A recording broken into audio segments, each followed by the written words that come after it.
Y bienvenidos a este ciclo de seminarios que desde INUVE estamos organizando y que esperamos que sea un paso más en la consolidación y en el avance de INUVE como centro de investigación y de puesta en contacto de investigadores en el campo biomédico.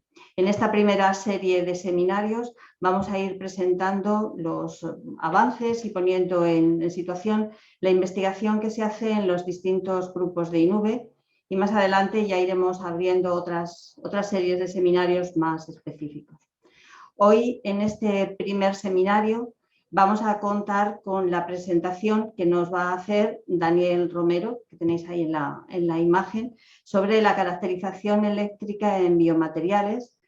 Daniel es investigador predoctoral en el grupo de biosuperficies y fenómenos interfaciales y nos va a hablar, como va a ser en el resto de estos seminarios, durante unos 20-25 minutos y a partir de ese momento pasaremos a tener debate y a hablar y compartir entre todos las opiniones que este tema tan interesante nos pueda traer. No digo nada más, así que ya en este momento le cedo a Daniel el control de la sesión para que nos haga su presentación. Gracias, Daniel. Gracias, Marisa. Compartiendo pantalla.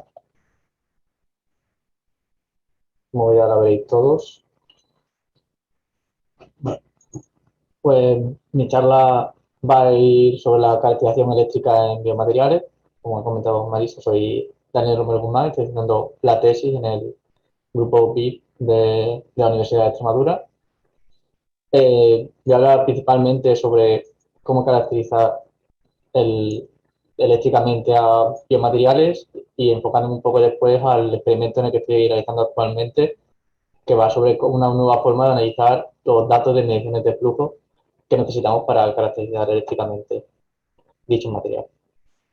En esta presentación voy a hacer una introducción para ponernos a todos en situación sobre cómo se caracteriza y para qué es el potencial Z en este caso y para qué sirve, así como un poco de un breve argumento de la teoría que ha habido hasta el momento. Seguiré señalando un poquito los artículos que tenemos previamente en este campo, explicando sobre todo dos de ellos en los que utilizaré después para el ensayo actual o el experimento que estoy realizando ahora mismo. Así para hablar posteriormente unos resultados preliminares y unas breves conclusiones. Comenzando con la introducción, que en un fluido, como puede ser un implante, un material en el cuerpo humano, este material se carga debido a que los grupos funcionales reaccionan con el fluido que lo rodea, creando lo que se denomina una doble capa eléctrica, que es esta primera capa que vemos aquí. Posteriormente, eso produce un campo eléctrico en este material que va a influir a todo lo que le rodea. ¿Qué hacemos para poder caracterizar eléctricamente este tipo de materiales? Definimos lo que denominamos el potencial Z, que no es otra cosa que el potencial eléctrico de un material. Ya puede ser extenso, como una superficie extensa, o un coloide, cuando está simplemente en contacto con cualquier fluido. Esto es importante ya que este potencial que caracteriza la superficie del material determina su interacción con otras partículas, como bien pueden ser, más en el caso más biológico que nos interesa más ahora mismo, temas de células, bacterias o proteínas. Para empezar, esta teoría es joven si hablamos en el sentido científico, ya que el primero que empezó a estudiar estos aspectos fue von Helmholtz en 1897. En esta época, él dio la ecuación de movilidad electroforética. Analizó partículas en un fluido y dio una ecuación que relacionaba la velocidad a la que se movían estas partículas con un potencial de interacción, un potencial eléctrico, que posteriormente sería lo que conocemos hoy como potencial Z. En la década de los 1900, Smoluchowski empezó a desgranar todos estos aspectos, analizando geometría, movimiento de las partículas en el fluido, analizando esos movimientos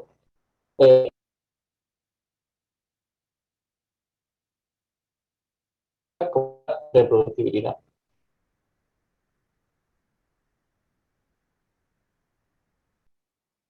Teóricamente demostró que para un mismo material, en unas mismas condiciones, generalmente en el mismo tipo de electrolitos o fluidos, el potencial Z es el mismo para esas condiciones. Posteriormente, y análogo en cuanto a fecha, en Molotowski, Neumann y Chapman describió lo que he descrito antes como doble capa eléctrica. Y 20 años después, Stern definió lo que era la capa de Stern y el potencial de Stern, que dio paso a la definición de potencial Z, que no debe ser justo en el límite en el que estamos ya fuera, pues ya no somos parte del material o no estamos fuera de la superficie del material, pero tampoco estamos simplemente en lo que es el fluido, la parte de interacción entre ese material y el fluido. A partir de esto se empezó a analizar más cosas. Toda la teoría anterior está enfocada en coloides y dieléctricos. Es decir, hay muchos más materiales, utilizamos implantes metálicos, utilizamos superficies para los implantes, por lo que a partir de esa teoría se ha tenido que extender a hablar sobre superficies extensas, donde ya entran los problemas de una posible conductividad de esa superficie, o metales, como puede ser el titanio, donde el hecho de que el material sea conductor afecta.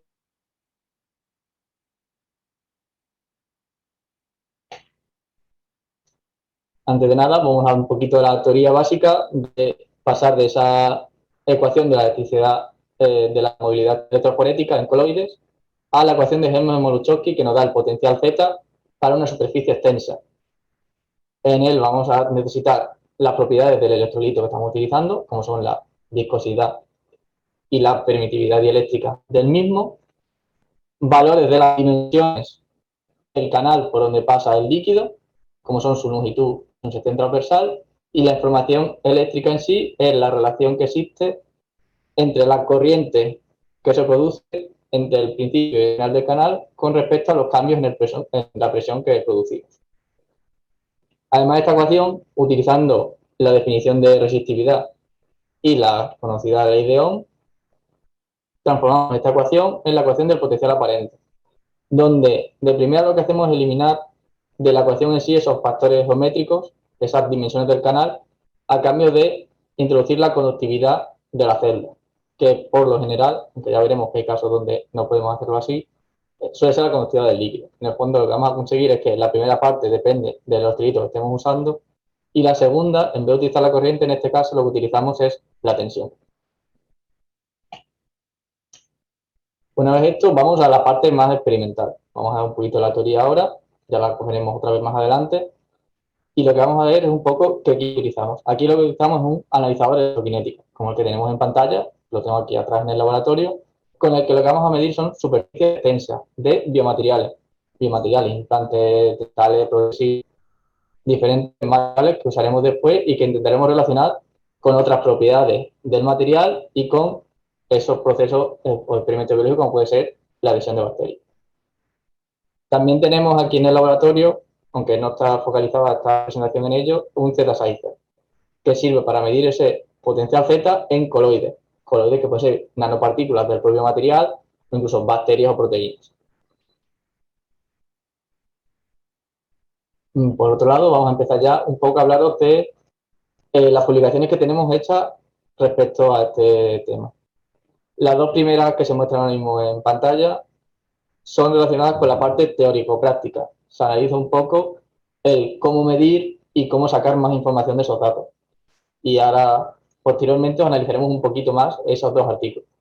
Pero no sin antes mencionar que tenemos los dos artículos que aparecen, donde analizamos el ácido poliláctico, el PLA, y el PLA con magnesio. En superficie extensa lo caracterizamos de forma eléctrica, con el equipo que os he dicho antes, y también la tensión superficial, con el fin de que esos valores nos sirvan para decir por qué pasa o por qué ocurre cierto fenómeno en la parte biológica. Intentamos relacionar ese potencial Z con por qué se produce una mayor o menor adhesión, por qué se produce más o menor biofilm, y así poder acercarnos más a ese material ideal que buscamos, donde no haya ninguna adhesión bacteriana, o si la hay, de la prueba que haya, no sea viable y no se produzcan rechazos en las primeras horas cuando se realiza un implante. Como he dicho antes, el artículo primero que tenemos publicado al respecto, el objetivo del artículo inicialmente fue analizar las propiedades eléctricas del titanio aluminio vanadio irradiado con luz ultravioleta. ¿Por qué? Porque vimos que las 2 primeras horas se producía un efecto bactericida, la viabilidad de las bacterias era nula, pero no sabíamos explicar bien, solo a partir del potencial Z, esta información por qué se daba así. Necesitamos algo más. Para ello se analizaron tanto aluminio como un material, un metal de referencia, el propio titanio aluminio vanadio sin irradiar e irradiado. Y se obtuvo, a partir de un nuevo de análisis de datos, diferentes parámetros como son la carga, la densidad volumétrica de electrones, la densidad eléctrica superficial y la densidad de corriente. Y aquí, con estos parámetros, sí conseguimos ver que había una diferencia de hasta 5 órdenes de magnitud entre el titanio sin irradiar y el titanio irradiado, pudiendo decir por qué ocurre ese efecto antibactericida, dando un motivo y una caracterización eléctrica correcta del material en este caso. Con ello pasamos a otra parte, que es el segundo artículo publicado al respecto, que analiza otra parte de la ecuación. No sé si os acordáis, pero hay una parte de la ecuación del potencial, que recordaba al principio, relacionada con las dimensiones del canal, ese factor geométrico. Lo que queremos comprobar es si en dieléctrico ese factor geométrico que nosotros podemos calcular midiendo longitud y sección es igual al que calcula el equipo a partir de medidas eléctricas. Para ello diseñamos con impresión 3D estas muestras de PLA y con las mediciones de flujo en nuestro equipo analizamos los resultados y vimos que existe una discrepancia desde un 40 hasta un 80% entre ese factor geométrico calculado con perfilometría, calculado con esas dimensiones reales, y el que se obtiene a partir de las medidas. Y esto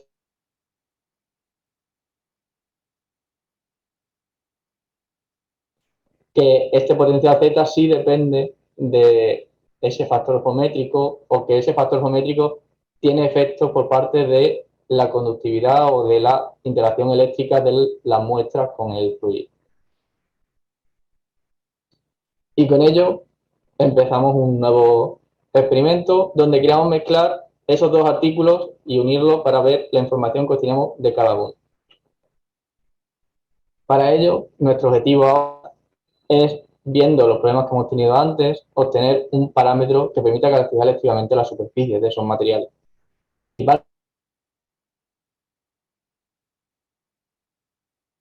Titanio, aluminio, de ese potencial Z, intentar obtenerla a partir de otro parámetro con el mismo experimento. Para ello, volvemos a utilizar la impresión 3D para fabricar PLA y PLA con diferentes metales en su superficie. Y para ello cogemos información de los artículos anteriores que acabamos de hablar. El primer artículo, tenemos un nuevo modo de análisis de los datos preparado para metales. Escogemos eso y empezamos a analizar esos datos de forma diferente. Y del segundo vemos que ese factor geométrico, que no es válido que ya tiene dificultades en dieléctrico, cómo reanalizarlo y ver si ocurre lo mismo o no en metales. Con ello, y bueno, empezamos con el material que usamos. Utilizamos una impresora 3D porque nos permite crear esos canales, que bueno, posteriormente son canales muy pequeños, por lo que estamos bastante precisión en ello, utilizando bobinas de un PLA natural y un PLA conductivo. Este PLA conductivo lo que tiene es nanopartículas de grafeno, que hace que, por ejemplo, este material se pudiera usar como si fuera un cable. Además, imprimiendo las mismas muestras en PLA, se ha recubierto a través de bombardeos de sputtering o de evaporación con oro, cromo y carbono, pero carbono a base de grafito, en este caso, para obtener diferentes metales con lo que poder comparar los resultados que vamos a ver posteriormente. Esta, como veis, son las muestras. Tenemos las muestras, son muy parecidas todas. Veis que tienen los recubrimientos, en este caso, de oro y de cromo. Vemos que el PLA conductivo, en este caso, tiene ese color característico más del grafeno, ese color más oscuro. Y esta es la muestra que va a tener enfrente nuestros canales. Y ya más relacionado también con el segundo artículo, necesitamos medir de nuevo ese factor geométrico para ver que los canales que estamos formando en todas las muestras son parecidos. Y así los resultados que sean comparables en este caso en el rango que nosotros queremos estudiar. Para ello utilizamos un perfilometro, el perfilometro Leica que se muestra en pantalla y obtenemos una representación 3D de las muestras donde podemos medir la sección de cada canal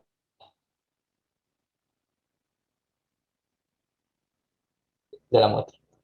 Y así puede calcular el factor geométrico X. Por otro lado, esto es un poco el esquema de funcionamiento del equipo, donde vemos lo que tenemos es la muestra que os he mostrado antes por los canales y otra muestra encima del mismo material que permite cerrar y conseguir ese canal que se llena de líquido, en este caso KCl 1 milimolar al mismo pH 5,6. ¿Y qué información sacamos de estas medidas? Principalmente lo que quiero remarcar aquí es que de todas estas medidas lo que obtenemos son una resistencia de la celda, la conductividad del electrolito, son como las dos medidas eléctricas primeras que hace el equipo, y después una relación entre la corriente o la tensión con la presión que vamos formando en el canal, que pasa de 0 a 600 milibars. Y con esto ya nos vamos un poquito a estos resultados preliminares de un ensayo. El experimento lo estamos haciendo todavía, por lo que estos son los primeros resultados que esperamos ir añadiendo más información posteriormente. Primero, como os he dicho, los primeros datos, la primera información que sostiene la corriente y la presión.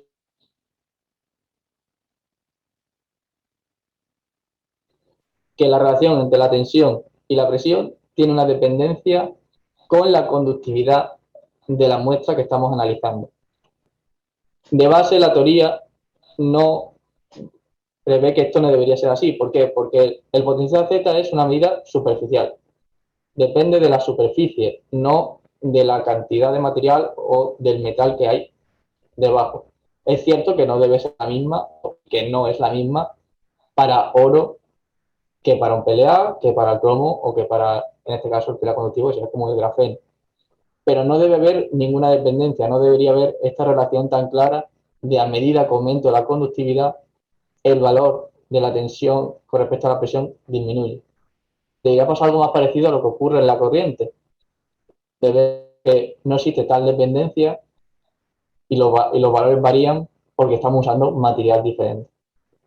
Esto nos lleva a las dos ecuaciones que teníamos antes. Una relacionada con la corriente y otra relacionada con la tensión. Si en este caso, al utilizar metales, no podemos utilizar esta relación de tensión, nos quitamos una de las dos ecuaciones, quedándonos solo en la primera. Y ahora de nuevo, ¿qué problema tenemos ahora? Lo relacionado con el segundo artículo.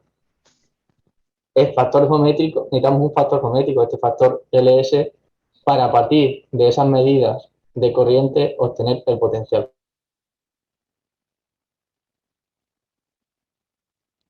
Mediante las otras dos medidas que he comentado, que son la conductividad, en este caso, del líquido y la resistencia de la celda. Si analizamos la resistencia de la celda que nos da el equipo para estas cuatro medidas, vemos lo que se muestra en esta gráfica. Para conductividades similares, y recordando que el LS o que las dimensiones del canal son muy similares entre todas las muestras analizadas, deberíamos tener más o menos ese valor en el mismo orden de magnitud, valores similares.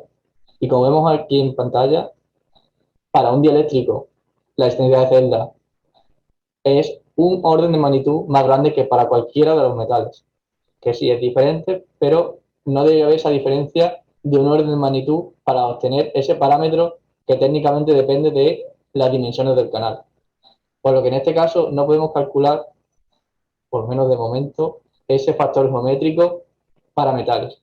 Pues necesitamos otra información o analizar otro parámetro que no sea el potencial Z en este caso.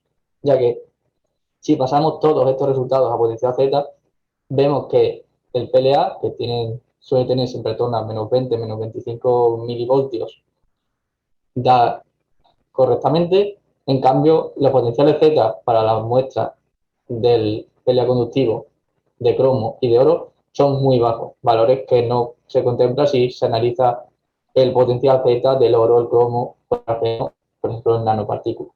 Están muy lejos de esto. Además de esto, viendo ese efecto que hemos encontrado entre la tensión con la presión con respecto a si estamos utilizando un metal o no, lo que he hecho aquí es, empezando por la misma muestra que hemos visto antes, de PLA en la cara interna y PLA en la cara externa, he ido modificando el grosor de PLA conductor, es decir, de metal en la cara externa, poniendo principalmente 0,4, que es una capa muy fina, la capa de 3 y después poniendo PLA conductor tanto dentro como fuera. Es decir, la muestra que hemos visto antes, lo que hemos llamado antes PLA conductivo. Y vamos a tener una tendencia que hace ver otra vez una relación entre la tensión y la presión con ese conductor. En este caso con el espesor o la cantidad de conductor que tenemos en nuestras medidas. Una mayor cantidad de conductor hace tender los resultados hacia el PLA conductor puro. De nuevo, estamos de nuevo analizando una propiedad eléctrica, una característica eléctrica de la superficie.